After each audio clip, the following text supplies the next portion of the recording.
Hi everyone, dialing in from Arsenal today. We are conscious that it's been a few months now since we started the partnership with UFA, and there's probably a few questions that some of you would like answered. So what we're going to do is we're going to run through who I am, who Simon is, what we do at the club, and then what the benefits of the partnership between Arsenal and UFA are going to look like. So to start with, I'm Mark. I look after the football development team here at Arsenal. I'm the business and operations manager, and I've been at the club for just over 25 years across multiple different programs. This kind of venture with UFA is something that we're doing brand new this season, and we'll talk to you through that in a little bit. Hi everyone, my name's Simon McManus. I look after the programming and all things like on the field for football development, whether that be coach education or player development. I've been at the club for 6 years now, in a variety of roles, but mainly focusing on how we can take the Arsenal way to our fans around the world.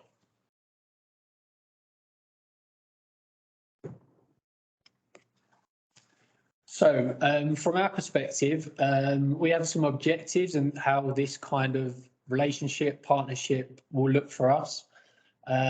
So as a club, there's a new strategy that we're looking at, and that is this kind of relationship can help us play a role in growing the game in North America.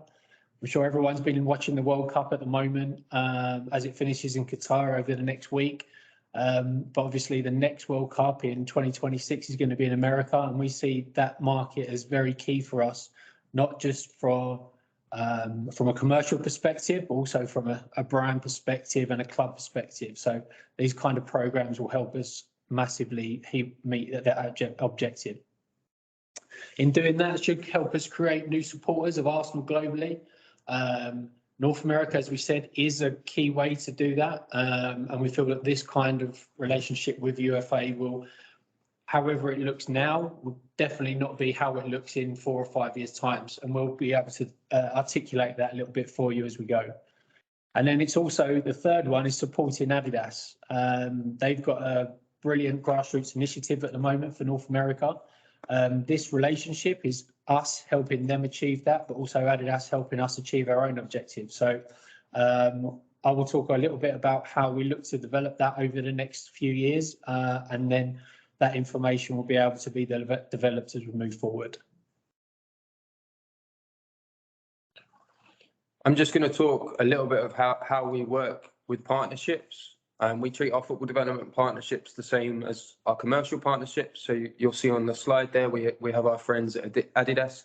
And the way we work is the first phase is immersion. So we try to learn as much about that business, or in this case, UFA, as we can. And we've done a number of things since last May to make sure we've started to learn about all aspects of the club. So myself and Mark visited and were hosted by Adidas and the UFA leadership in May. We were able to see some games, we were able to see some ID camps, and we were able just to meet the staff. We were then able to reconnect in July around our men's first team pre-season, when the UFA leadership actually attended our game against Orlando City, were treated to a pitchside tour, and then the following day they sat down with our head of academy talent ID, Lee Heron, to really understand how we scout and then we develop players. The second phase is then where we work together with UFA and Addy to make sure that we're on the same wavelength on what we want to achieve. So we spent the last few months collaborating and planning on what we're going to do to bring the partnership to life. So we're kind of in between stage 2 and 3 at the moment. The remainder of the season, so from after Christmas through to the end of the season and into the summer, we'll focus on actually bringing the partnership to life. So activating and bringing the UFA membership and coaches closer to the club, and there'll be more on that to follow. To make sure we're doing everything appropriately, and to make sure we're having the impact that both Arsenal want to have, Adidas want to have, and the UFA want to receive, we'll then review the year, see what's worked, see what's had an impact, and then we'll make plans for the following year, and then we go through the cycle again. Our view is this then is specific to UFA, and rather than us trying to be forceful with, say, an Arsenal way of developing players. We actually work together to get the best of both what we do and the best of what UFA already do to hopefully bring that to life. As Mark said at the beginning, I'm sure plenty of you want to hear more about the partnership, and the UFA leadership team have been great in reaching out to different parts of the club to try and get some core questions that can hopefully provide some context to the partnership. So we're just going to work through those now for you. So first question that we've got is, what does the partnership mean to us? And this seems to come from the parents and players. So firstly, this partnership is for everyone, not just for the parents and players. It's for the coaching team, the leadership team as well. We want everyone to get some benefit from this relationship between UFA, Arsenal Football Development and Adidas. So as a club, you're getting access to Arsenal that no other club side in the world currently gets, be it through coach education for your leadership team and your coaching team. That then filters down into the benefits of player development. You also, over the period of the relationship, will get access to areas of Arsenal for the boys and girls academy, coaches and staff, an opportunity to connect with our other partners. And we've already seen some of this through Stat Sports as an example. Also, this partnership's not set in stone. What is delivered this season or we've delivered already may not be delivered next season. We're very flexible and fluid in what we want to deliver, and we look forward to working with UFA leadership team and to make this partnership as successful as it can be.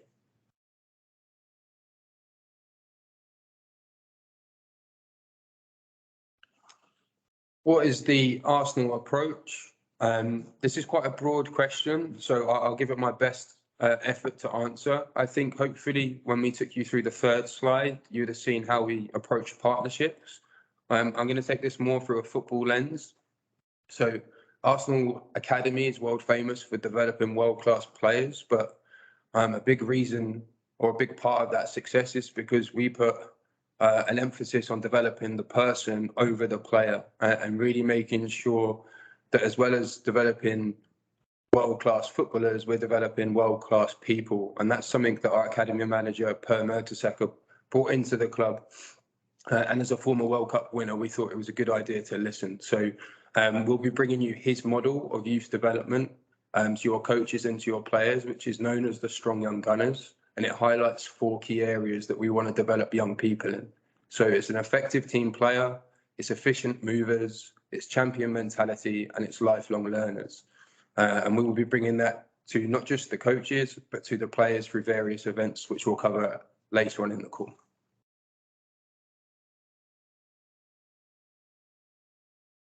How will football development change for boys compared to girls? Myself and Simon have discussed this question. We don't think how it is at the moment has changed. We don't feel that we've delivered one thing differently or put more focus on the other.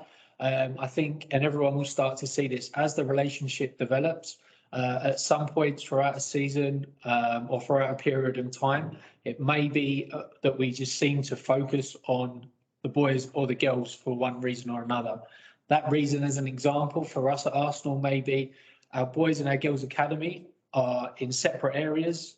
They're run differently. Their seasons are not always lined up. So at some points, for us to get the access that we feel works best for us building this relationship, it might be that the girls, for example, will get the focus for a period of time, and then that will transfer over to the boys. So for us as Arsenal Football Development, us as Arsenal Football Club, we're very much looking at equal opportunities. Everyone gets the same access to the boys or the girls, and we see this relationship as no different. So I think how the perception is at the moment, everyone should just bear with us, and you'll start to see how this develops as time goes.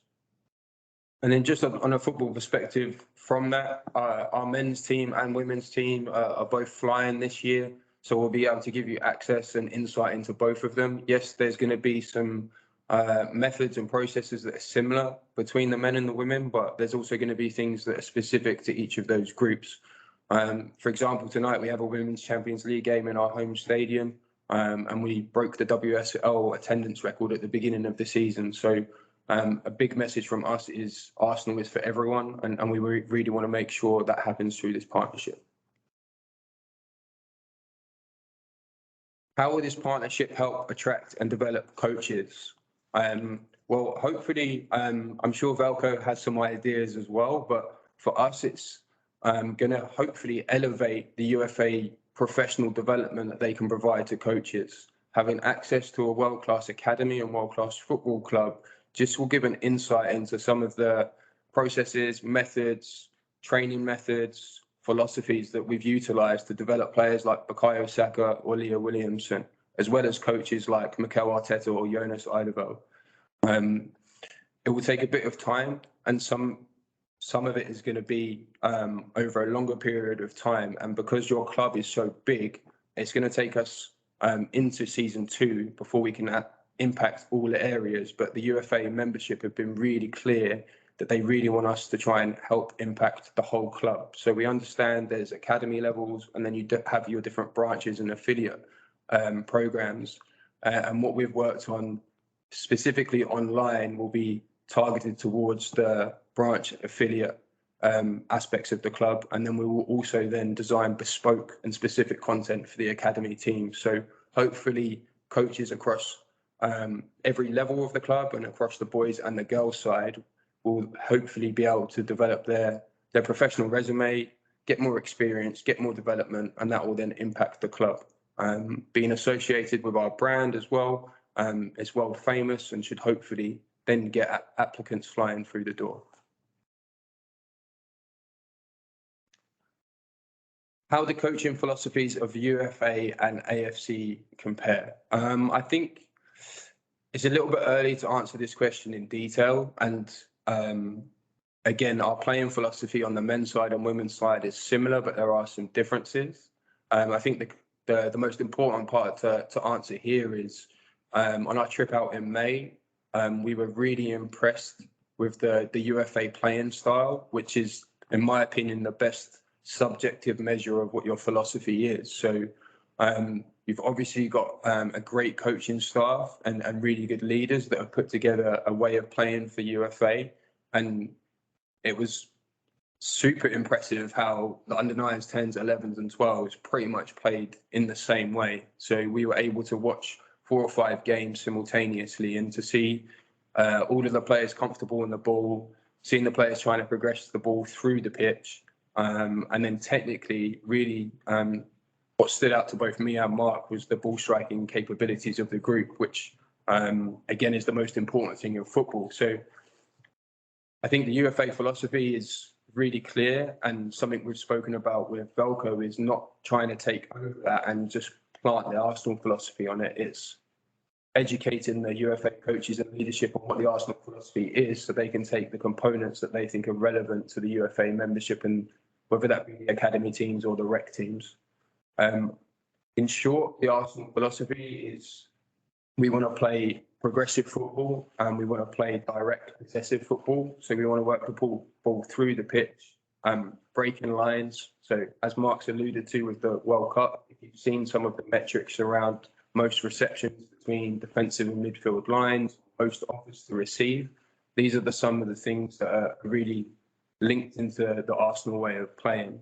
And then in the last 2 years to 3 years, pretty much since Mikel has come in, our ability to dominate the game out of possession through positional play and pressing has become kind of Arsenal's MO. And then we've always been famous for counter-attacking at speed and with directness. So there's some similarities between the philosophies, but I think the most important message is we're not going to take over the UFA philosophy. It's more of a partnership to work out what works best from Arsenal and then applying that into the UFA way of working. So the UFA brand and UFA way of playing will stay consistent. So how many partnerships are there like in the country like this? Simple question answer is 1. UFA is the only kind of relationship that we have like this. We've been looking for a while to find a club side that could help meet our objectives, as we mentioned on the first slide. And we're going to look to build out further. But we work closely with Adidas over a long period of time, 8 to 12 months. UFA are a club, as we're talking about with regards to a synergy, with regards to coaching mythology. We feel that you fit very well with what we're looking to achieve. So we don't make any secret that we will not be looking to increase these kind of relationships in the US over the next year to 18 months to 2 years. But as we do that, we feel that that will only help add value to these kind of relationships. And then we can start to create competitions, tournaments against these club sides that we have within our portfolio.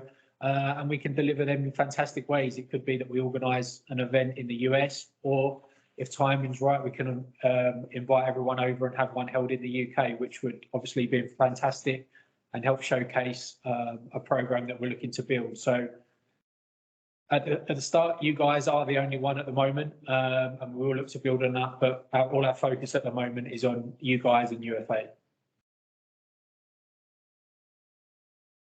How does this partnership affect the REC, that's Grassroots program? So I think I touched on this on a previous answer slightly.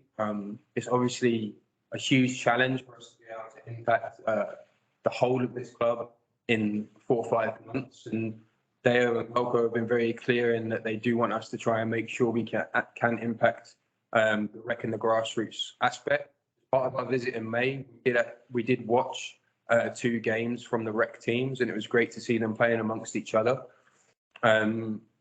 What's to come next year that will impact this aspect of the club is really going to be our online curriculum, where we've designed sessions that will be tailored to different themes, different topics in the UFA Arsenal philosophy, but catered towards that level of play. So coaches will be able to utilise Arsenal best practice sessions, and they'll then be able to use the same software we use to create sessions for the future. So it'll be an organic development. So we're really excited to bring that to that part of the club, and that'll be ready to launch in January.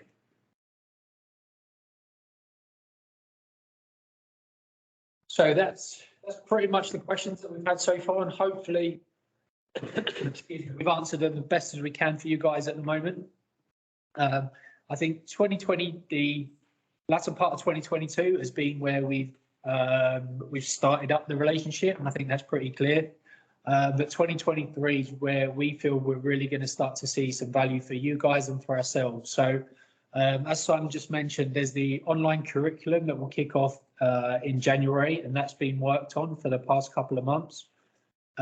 There's a Arsenal Women's FC and an Addy player mentoring program. That's something that Sai and the Adidas team here in the UK will be working on with Velko. And there's the Stat Sports content. So, excuse me, there we've put, working with Stat Sports, we've put a number of vests into the UFA program.